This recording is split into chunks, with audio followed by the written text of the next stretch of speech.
Nothing is more satisfying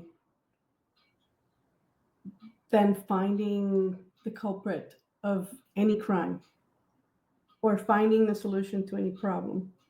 But this is too good. And I got to pinch myself every day. Like, this isn't real. But this is very real, actually. And then this only covers the federal employee retirements paperwork that are being stored in a 1950s Cold War bunker. And I know of this place, and I also know of other places in Butler County, PA, because I've been out there. There's a lot of stuff that was implemented in those areas for the big one, when we actually nuked each other between the Soviet Union and the US. You can find a lot of these ancient fortifications holding state secrets, if you can call it that way. But this is an ugly secret because this is pretty much how government in general is handling everything we do. Any process, any application you put in, anything even from within or outside of the system, you should expect to see something like this. Like, why does it take so long? We can start making jokes about Indiana Jones, that warehouse. This is literally the Indiana Jones warehouse. This is where dreams got to die.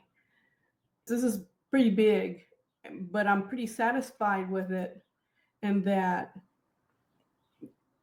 it's all in manila envelopes. I've worked some other cases in the past year or so where I was researching projects for a particular program, and the person I was talking to was the department head, not to name names or places, but when I entered the office, there's a small desk, no windows, and there were piles and piles of manila envelopes and folders, just run of the mill folders you get at your local store, just folders filled with notes, all handwritten notes.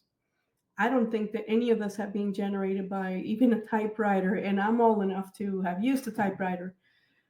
And I got serious cringe because there's a clear understanding in government and many other agencies that they're supposed to digitize documents. Just like emails are government property, when I've been a federal employee myself or a contractor, they do not belong to the person. All these cases of people deleting emails, you're not supposed to do that because that is a legal document. That's a record. And yeah, the emails get forwarded to NARA at some point. Some don't. They go on a schedule when they can be permanently deleted because they're not really, they don't care, they don't convey that kind of that power, that information is carried, and that it's policy or something like that. If you just, for example, if you're sending an email to someone and it's about the Christmas office party and whatnot, or they're calling for a meeting, those are probably not, more than likely, they're not going to be in that destruction schedule. So they have these schedules for digital communications. But what you're seeing in this tweet is just from Doge, and it takes an outside source to go in and start looking, because this is a practice that we do in industry. You want to see where the money is going. Are you getting robbed? This is where I'm going. When I talk about having an operating agreement for your business, this is the employee, and this is the product. This huge warehouse, Indiana Jones. This is exactly what I'm talking about. When I'm always harping about, you should have pristine records of anything for a business or any organization or anything you're working on. You have to have records. So this whole premise that documentation doesn't really mean that much, or you can run things because you have it in you're running it in your head, that get out of your own head. And we're now getting into the head of an employee, a huge employee. with lots and lots of employees. And this is government. This is a rule. This is actually law. This has been going on since the 1990s, actually the 80s.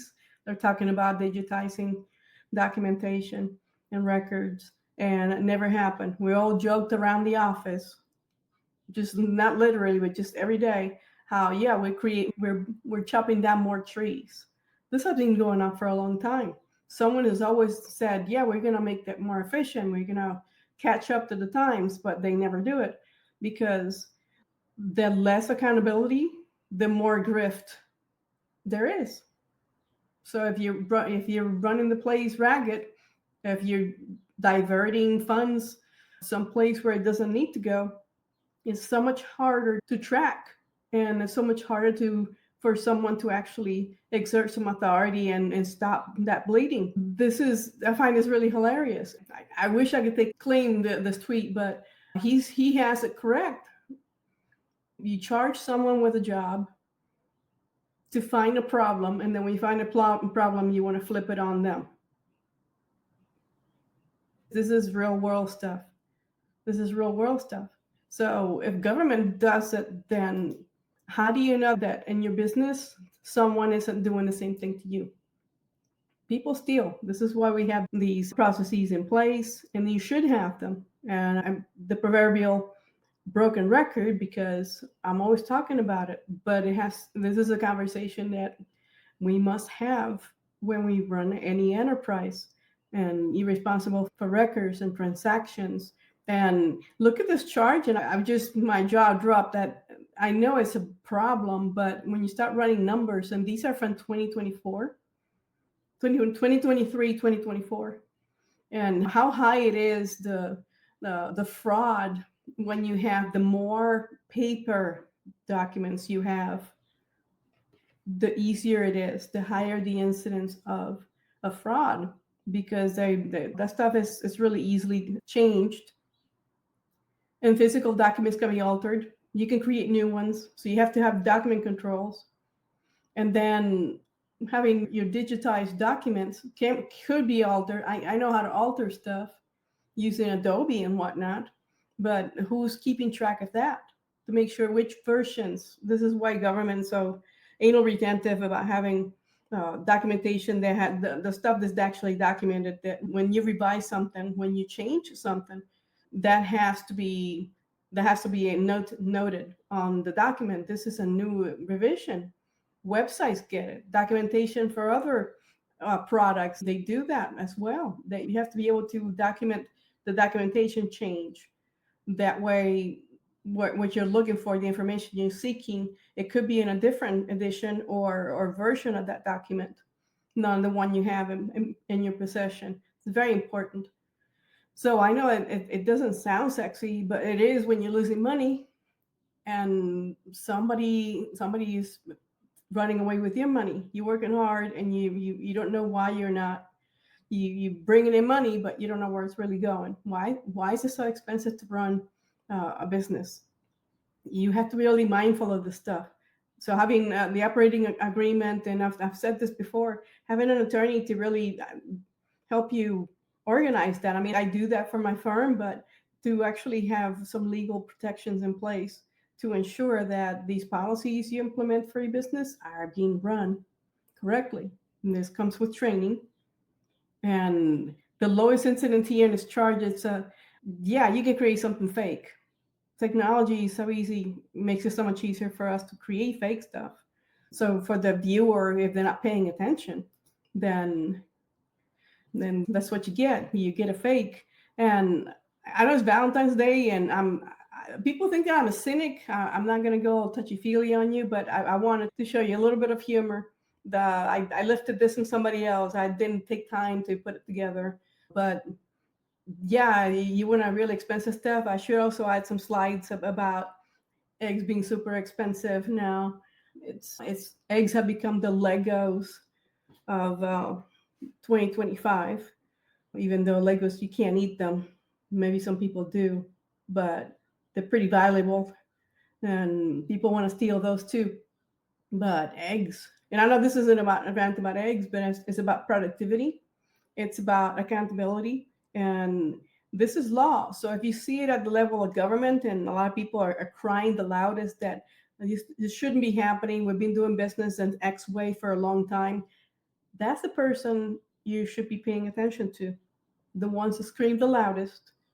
I'm not going to say 100% are the ones that are maybe the culprit of why you're losing money, you're losing assets or a customer base. And but they usually the person that screams the most, they're rejecting that change. Why? If that is part of their job or their duties to follow instructions, why are they complaining so much? And that just leaves the door wide open for, hey, your records, that application you sent in, it's in a bunker in Butler County, PA. And that musty place with paperwork that it's in a lime rock. It's under a lime rock that you can set it on fire.